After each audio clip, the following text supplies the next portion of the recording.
ক্ষুধাৰ অগ্নিত জ্বলি উঠা শ্ৰমিকে ভাঙি দিলে লকডাউনৰ সমস্ত বাধা। প্ৰধানমন্ত্ৰী নৰেন্দ্ৰ মোদীৰ গৃহৰাজ্য গুজৰাটৰ চুৰাটৰ কডোদৰাৰ ভিতৰুৱা ঠাই ভাৰলীপটীয়া নামৰ ঠাইৰ ঔদ্যোগিক প্ৰতিষ্ঠানৰ সন্মুখত দেখা গ'ল ক্ষুধাৰ্ত হেজাৰ শ্ৰমিকৰ প্ৰতিবাদ। উল্লেখযোগ্য যে ভাৰতবৰ্ষৰ প্ৰধানমন্ত্ৰী নৰেন্দ্ৰ মোদী ডাঙৰীয়া দ্বিতীয় পৰ্যায়ৰ লকডাউন ঘোষণাৰ দিনা সকলো ব্যক্তিগত প্ৰতিষ্ঠান আৰু কোম্পানীসমূহক তেওঁলোকৰ প্ৰতিষ্ঠানৰ কৰ্মচাৰীসকলক নিয়মীয়াকৈ দৰমহা দি থাকিবলৈ আহ্বান জনাইছিল। অতি পৰিতাপৰ বিষয় যে প্ৰধানমন্ত্ৰীৰ গৃহৰাজ্যতেই তেওঁৰ আহ্বানক পিঠি দি একাংশ কোম্পানী আৰু ব্যক্তিগত প্ৰতিষ্ঠানে তেওঁলোকৰ কৰ্মচাৰীসকলক নিয়মীয়াকৈ দৰমহা প্ৰদান কৰাৰ পৰা বিৰত আছে। ইয়াৰ ফলত শ্ৰমিকসকলৰ অত্যন্ত সমস্যাৰ সৃষ্টি হৈছে। শ্ৰমিকৰ ঘৰ ভাড়াৰ পৰা আৰম্ভ কৰি খোৱা ৰেচনলৈকে সকলো শ্ৰমিকসকলে ব্যাপক সমস্যাৰ সন্মুখীন হৈছে। উপায়ন্ত হৈ আজি এনেকৈ লকডাউন ভংগ কৰি ওলাই আহিল প্ৰায় হাজাৰৰো অধিক শ্ৰমিক। উল্লেখযোগ্য যে ইয়াৰে অধিকাংশ শ্ৰমিক বিহাৰৰ যদিও ব্যাপক সংখ্যক অসমৰ যুৱকেও ইয়াত অংশগ্ৰহণ কৰে।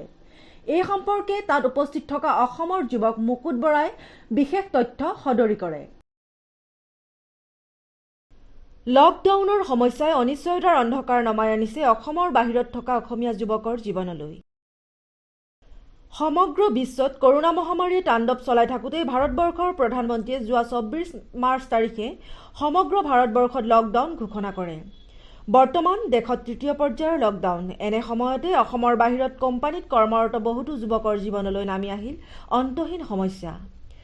লকডাউনৰ পৰিপ্ৰেক্ষিতত কোম্পানীৰ কাম বন্ধ কৰি দিয়াৰ বাবে দৰমহা নোপোৱাত তেওঁলোকে ঘৰ ভাড়া দিয়া, খোৱা সামগ্ৰী কিনা ইত্যাদিৰ বাবে ব্যাপক সমস্যাৰ সন্মুখীন হৈছে।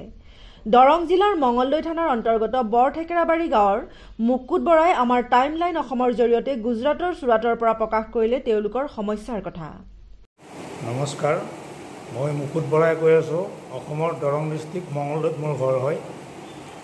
বৰ্তমান আমি গুজৰাট, মই চুৰাটৰ পৰা কৈ আছোঁ। প্ৰায় আমি 3000মান যুৱক যুৱতী ইয়াত ফচি আছোঁ। আমাৰ এতিয়া খাবলৈ পইচা নাই। আজি লকডাউন 2 মাহ হ'বৰ হ'ল। আমাৰ পকেটত পইচা শেষ হৈ গ'ল। আগৰ মাহৰ চেলাৰী পইচাৰে খাই আছিলোঁ। এতিয়া আমি কি কৰিম? ৰুমৰ ভাড়া দিব লাগে, ৰেচন দিব লাগে, আমাৰ লাইটৰ বিল দিব লাগে। মিনিমাম মান্থলি 5000 টকা খৰচ হয়। আমাৰ উপাৰ্জনো বৰ্তমান বন্ধ হৈ আছে। কিন্তু চৰকাৰে, অসম চৰকাৰে বহিৰাগত ৰাজ্যত থকা অসমৰ ল'ৰাবিলাকক, যুৱক যুৱতীবিলাকক 2000 টকা দিছিলে। বহুতে পালে, বহুতে নেপালে। অসম চৰকাৰক মই অনুৰোধ জনাওঁ যে আমাক অসমলৈ নিয়াৰ এটা ব্যৱস্থা কৰক। কাপোৰৰ কোম্পানীবিলাক 5-6 মাহ বন্ধ হৈ থাকিব। আমাক এইটো মাহৰ 10 দিনৰ ভিতৰত ইয়াৰ পৰা লৈ যোৱা ব্যৱস্থা যেন কৰে। অসম চৰকাৰক মই অনুৰোধ জনাইছোঁ। আমি বহুত ডাঙৰ সমস্যাত ভুগি আছোঁ। এতিয়া আমি গুজৰাট চুৰাটত প্ৰায় 3000 যুৱক যুৱতী, কিছুমান ল'ৰা ছোৱালীবিলাক ৰুমৰ মালিকে ভাড়া দিব পৰা নাই, উলিয়াই দিছে। তেনেকৈ বহুত ল'ৰা ফচি আছে। আকৌ এবাৰ মই অসম চৰকাৰক অনুৰোধ কৰিছোঁ, অসমৰ মাননীয় শ্ৰী সৰ্বানন্দ সোণোৱাল ডাঙৰীয়া, বিত্তমন্ত্ৰী হিমন্ত বিশ্ব শৰ্মা ডাঙৰীয়া, মই হাত জোৰ কৰিছোঁ, আমাক ইয়াৰ পৰা চুৰাট ডিষ্ট্ৰিক্ট, গুজৰাটৰ পৰা যেনে তেনে ইয়াৰ পৰা লৈ যায় যেন।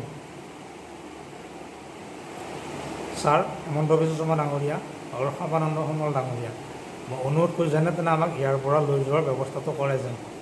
মঙলদৈৰ পৰা মৃদুল বৰা, টাইমলাইন অসম।